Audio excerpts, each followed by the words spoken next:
ഗുരുവായൂർ മാണിക്കത്തുപടിയിൽ കഴിഞ്ഞ ദിവസം തെരുവുനായയുടെ ആക്രമണത്തിൽ പരിക്കേറ്റ 6 പേരുടെ വീടുകൾ മുസ്ലിം ലീഗ് സംസ്ഥാന വൈസ് പ്രസിഡന്റും ഗുരുവായൂർ മണ്ഡലം UDF സ്ഥാനാർത്ഥിയുമായ CH റഷീദ് സന്ദർശിച്ചു. തെരുവുനായ ആക്രമണവുമായി ബന്ധപ്പെട്ട വിഷയത്തിൽ ഗുരുവായൂർ നഗരസഭ അടിയന്തര നടപടി സ്വീകരിക്കണമെന്നും അല്ലാത്തപക്ഷം ശക്തമായ സമരപരിപാടിയിലേക്ക് നീങ്ങുമെന്നും CH റഷീദ് പറഞ്ഞു. ഇവിടെ മനുഷ്യരെ സംബന്ധിച്ചിടത്തോളം അവർക്കൊരു സുരക്ഷിതത്വം ഇല്ലാതെ നിൽക്കേണ്ട സ്ഥിതിവിശേഷം. ഇവിടെ തെരുവുനായയുടെ ശല്യം സഹിക്കവയ്യാതെ ഒരു മനുഷ്യർ ജീവിക്കാൻ കഴിയാത്ത പ്രതിസന്ധിയിൽ എത്തിപ്പെട്ടിരിക്കുക. അവരെ ആവർത്തിച്ച് തെരുവുനായകളുടെ ശല്യം കൊണ്ട് വീട്ടിൽ അവർക്ക് സുരക്ഷിതമായിട്ട് നിൽക്കാൻ കഴിയുന്നില്ല. ഇപ്പോൾ ജനം അധികൃതരുടെ ഭാഗത്തുനിന്ന് ഒരു നടപടി ഉണ്ടാകുന്നില്ല. അധികൃതർ ഈ കാര്യത്തിൽ മൗനം അവലംബിക്കുകയാണ്.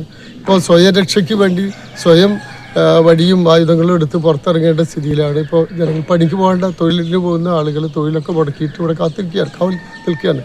വൃദ്ധരായ മനുഷ്യർ, കുഞ്ഞുങ്ങൾ, ഇവർക്കൊന്നും സുരക്ഷിതമില്ല. വീടിനകത്ത് കയറിയാണ് തെരുവുനായകൾ ആളുകളെ ആക്രമിക്കുന്നത്. അതുകൊണ്ട് തന്നെ ഈ കാര്യത്തിൽ ഒരു നടപടിയും അധികൃതരുടെ ഭാഗത്തുനിന്ന് കാണില്ല. മുനിസിപ്പാലിറ്റി കാര്യത്തിൽ എന്താണ് ചെയ്യുന്നതെന്ന് അറിഞ്ഞു. കാരണം പ്രാഥമികമായ ഉത്തരവാദിത്വം മുനിസിപ്പാലിറ്റിക്കുണ്ട്. ഏപ്രിൽ 14 വൈകിട്ട് മാണിക്കത്തുപടിയിൽ കറുത്തവങ്ക കാളിപ്പെണ്ണ്, മണത്തല വീട്ടിൽ തങ്കമണി, ചക്രമാക്കിൽ തോമസ്, പനക്കൽ മേൽവിൻ ഭാര്യ ജിൽഷ, ചരലിൽ പുതുശ്ശേരി അർജുൻ, പടിക്കൽ സാരംഗ് എന്നിവർക്കാണ് തെരുവുനായയുടെ കടിയേറ്റത്. കഴിഞ്ഞ മാസവും ഇതേ പ്രദേശത്ത് 4 പേർക്ക് വളർത്തുനായയുടെ കടിയേറ്റിരുന്നു.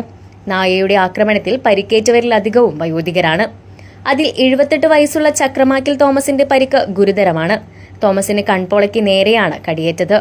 40 ദിവസത്തിനിടെ ഒരേ പ്രദേശത്ത് 2 തവണകളായി 10ഓളം പേർക്ക് തെരുവുനായ ആക്രമണം ഉണ്ടായത് നാട്ടുകാരിൽ ഒരേ സമയം ആശങ്കയും ഭീതിയും ഉണ്ടാക്കിയിട്ടുണ്ട്. പ്രശ്നത്തിന് അടിയന്തര പരിഹാരം കണ്ടെത്തിയില്ലെങ്കിൽ ശക്തമായ സമരപരിപാടികളിലേക്ക് നീങ്ങുമെന്ന് CH റഷീദ് മുന്നറിയിപ്പ് നൽകി. CS Sooraj, Raymond master, Sindo Thomas, Basheer Kunnikkal, CK Davis, Vasu Kozhappattu, PK George, Sasi Pattathakkil, Jagannivasan തുടങ്ങിയവരും സംബന്ധിച്ചു. Prime News Pavaratti.